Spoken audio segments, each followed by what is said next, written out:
Reading for Gaza. The Egg by Andy Weir. Now, this one I decided to pick because someone was really kind to me and helped me find my way home, to my motel when I was in Chicago. And he walked for like 4 hours or maybe even longer. We got back at like 4 a.m. Walked me, showed me the streets, gave me advice. We went to a bar and stuff together. I was thinking, wow, maybe he's an angel. And we'll talk more about that after we finish this story. But let's begin. You're on your way home when you died. It was a car accident, nothing particularly remarkable, but fatal nonetheless. You left behind a wife and 2 children. It was a painless death. The EMTs tried their best to save you, but to no avail. Your body was so utterly shattered you were better off, trust me. And that's when you met me. What happened? You asked. Where am I? You died, I said, matter-of-factly. No point in mincing words. There was a truck, and it was skidding. Yup, I said. I died? Yup. But don't feel bad about it. Everyone dies, I said. You looked around. There was nothingness, just you and me. What is this place? You asked. Is this the afterlife? More or less, I said. Are you God? You asked. Yup, I replied. I'm God. My kids, my wife, you said. What about them? Would they be all right? That's what I like to see, I said. You just died and your main concern is for your family. That's good stuff right there. You looked at me with fascination. To you, I didn't look like God. I just looked like some man, or possibly a woman. Some vague authority figure, maybe. More of a grammar school teacher than the Almighty. Don't worry, I said. They'll be fine. Your kids will remember you as perfect in every way. They didn't have time to grow contempt for you. Your wife will cry on the outside, but will secretly be relieved. To be fair, your marriage was falling apart. If it's any consolation, she'll feel very guilty for feeling relieved. Oh, you said. So what happens now? Do I go to heaven or hell or something? Either, I said. You'll be reincarnated. Ah, you said. So the Hindus were right. All religions are right in their own way, I said. Walk with me. He followed along as we strolled through the void. Where are we going? Nowhere in particular, I said.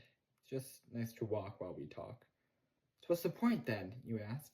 When I get reborn, I'll just be a blank slate, right? A baby. So all my experiences and everything I did in this life won't matter. Not so, I said. You have within you all the knowledge and experience of all your past lives. You just don't remember them right now. I stopped walking and took you by the shoulders.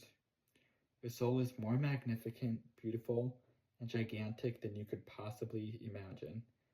A human mind can only contain a tiny fraction of what you are. It's like sticking your finger in a glass of water to see if it's hot or cold. You put a tiny part of yourself into that vessel, and when you bring it back out, you've gained all the experiences it had. You've been in a human for the last 48 years, so you haven't stretched out yet and felt the rest of your immense conscious. If we hung out here for long enough, you'd start to remember everything, but there's no point to doing that between each life. How many times have I been reincarnated then? Oh, lots and lots. And into lots of different lives, I said. This time around, you'll be a Chinese peasant girl in 540 AD. Wait, what? You stammered. You're sending me back in time? Well, I guess technically. Time, as you know it, only exists in your universe. Things are different where I come from. Where do you come from? You said. Oh, sure, I explained. I come from somewhere else. There are others like me. I know you want to know what it's like there, but honestly, you wouldn't understand. Oh, you said, a little let down. But wait, if I get reincarnated in other places in time, I could have interacted with myself at some point.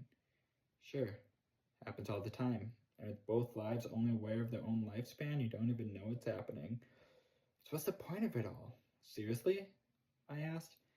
Seriously, you're asking me for the meaning of life. Isn't that a little stereotypical? Well, it's a reasonable question, you persisted. I looked you in the eye.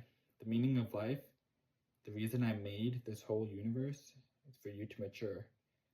I mean, mankind? You want us to mature? No, just you. I made this whole universe for you. With each new life, you grow and mature and become a larger and greater intellect. Just me? What about everyone else? There is no one else, I said. In this universe, there's just you and me.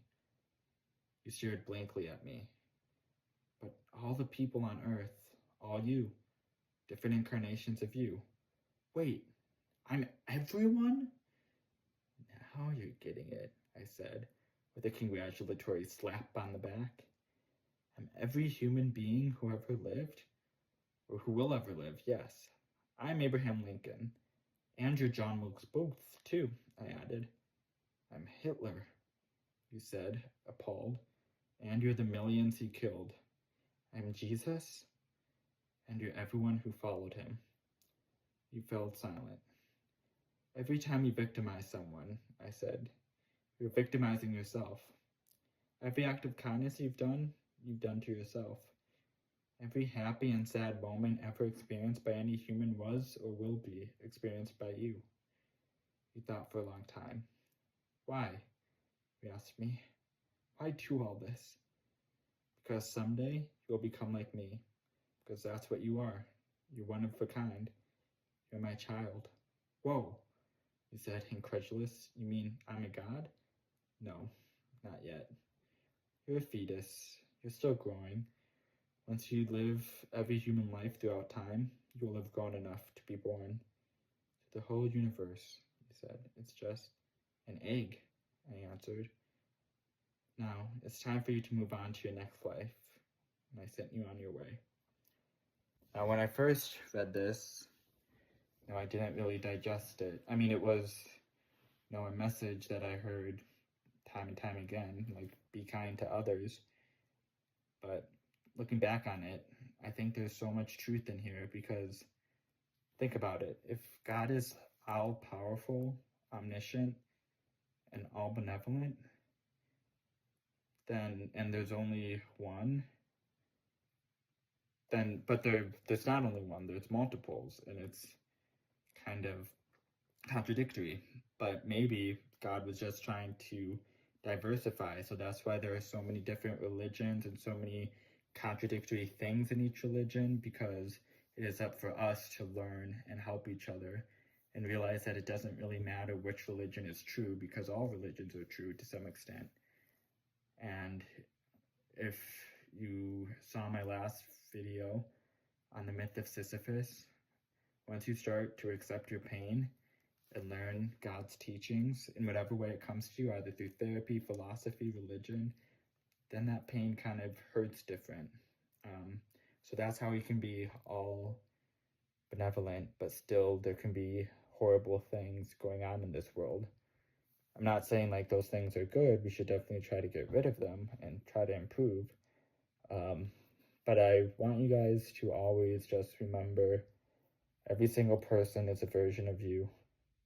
And to be kind, like it's really that simple.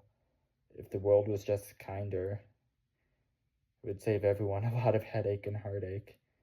And I know a lot of you have probably lost people close to you, but they're still out there somewhere, at least in your memories and mementos that you have. And I think that's it for this video. Memento mori, and stay cozy.